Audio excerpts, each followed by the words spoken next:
தீர்மானம் எண் 5, மதத்தின் பெயரால் ஏவப்படும் வன்முறைகளை கட்டுப்படுத்துவதற்கு சிறப்பு சட்டம் வேண்டும் என்று தொடர்ந்து வலியுறுத்தப்பட்ட காரணத்தால் மதவாத வன்முறை தடுப்பு சட்ட மசோதா நாடாளுமன்றத்தின் மாநிலங்களவையில் 2005ஆம் ஆண்டு 20 வருஷத்துக்கு முன்னால அறிமுகப்படுத்தப்பட்டது.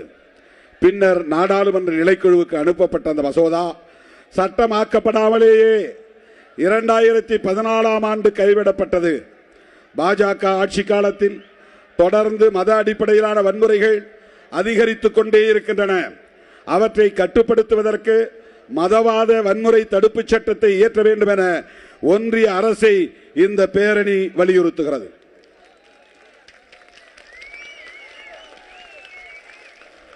தீர்மானம் எண் 6, கும்பல் கொலைகளை பயங்கரவாத குற்றமாக அறிவித்திட வேண்டும்.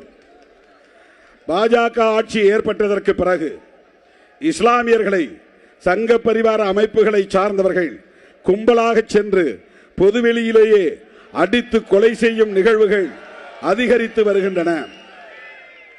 இத்தகைய கும்பல் கொலைகளில் ஈடுபடுகிறவர்களை கடுமையாக தண்டிக்காமல் விடுவதால் மீண்டும் மீண்டும் அத்தகைய வன்முறை தாக்குதல்கள் அதிகரித்து வருகின்றன.